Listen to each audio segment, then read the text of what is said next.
Hello folks, welcome to the canal channel Jose. Today we're gonna give you some advice on what you should do and what you should not do when you get a flat tire. You're driving on a freeway or street or somewhere that you'd even think that the flat tire is gonna happen, and then it happens.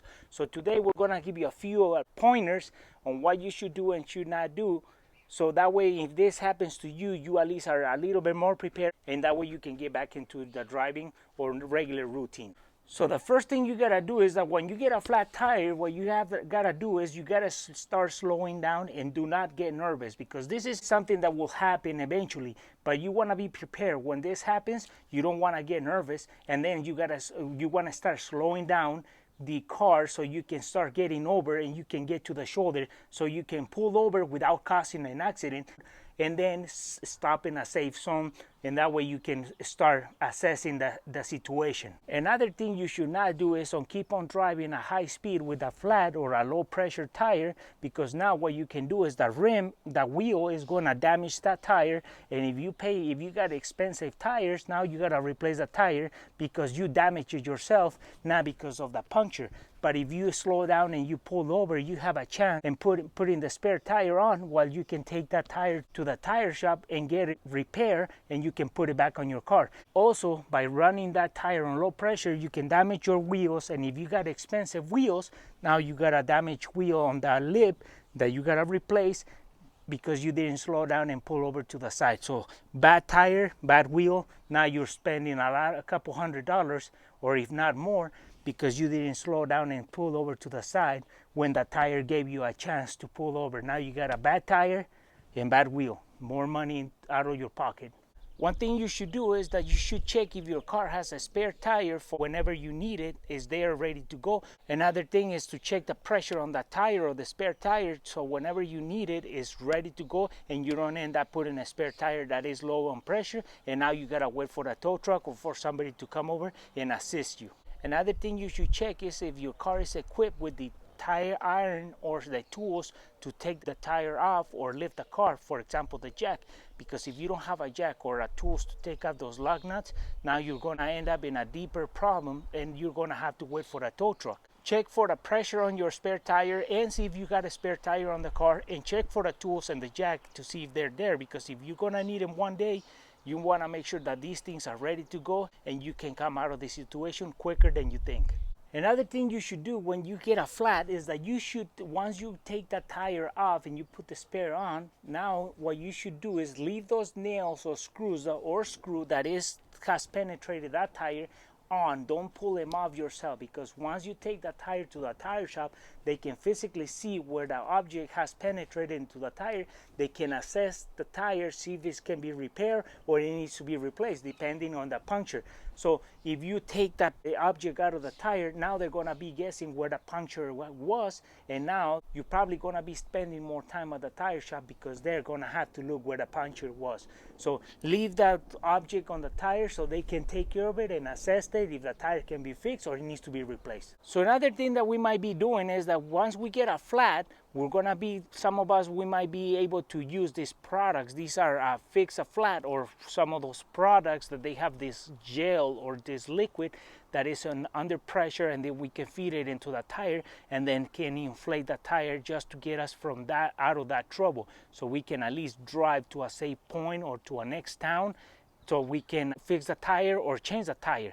The thing you don't want to do is that once you put this product into the tire, you don't want to leave that product inside the tire for days. You want to take the tire as soon as possible to the tire shop so they can fix it, and if it only needed a patch, then they can put the patch, because this product, after so many days, it can ruin the inside of the tire, and no glue can glue that patch into the tire, because this gel or this liquid is interfering with the repair. So now you gotta replace the tire, because this product has created a mess inside this tire and it can no longer be repaired. This was just a quick fix until you could get it to a tire shop and have it repaired the right way. So what you should not do is leaving this product inside that tire for days. Take the tire right away to get it fixed, because this is just a quick fix, not a permanent repair. And that way you don't end up spending more money than you should, because it could have been just a puncture fix with a patch. Now you gotta replace an expensive tire because you didn't take care of the problem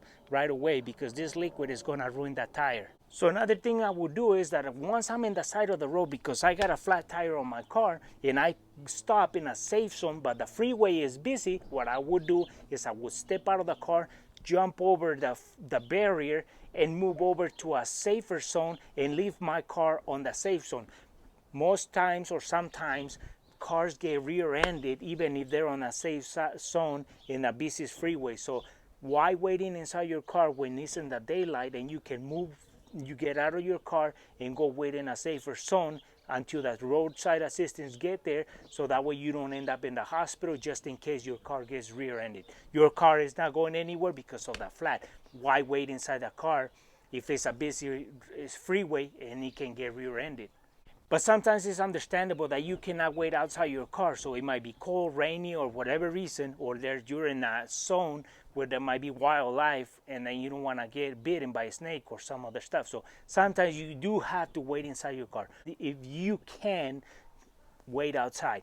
Otherwise, you have to wait on your car to wait for the roadside assistance. And well, folks, we wanted to expose and share some info that can be useful if in case you get a flat tire on that road, and that way you have some pointers that you can do. There's other stuff that you might be able to do.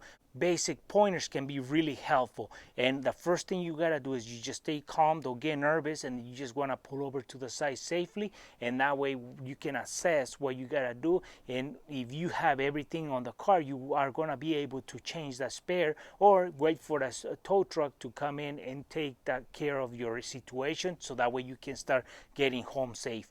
And if you start taking that tire to the tire shop, you want to leave the component or the item that punctured the tire in the tire, so that way they can see what caused this puncture or this flat, and they can assess if the tire can be fixed or it needs to be replaced. Because if you pull that item out, they're going to be guessing a little bit more on what happened or what can be done to the tire. So if you leave the item that punctured the tire, they'll be able to assess what needs to be done.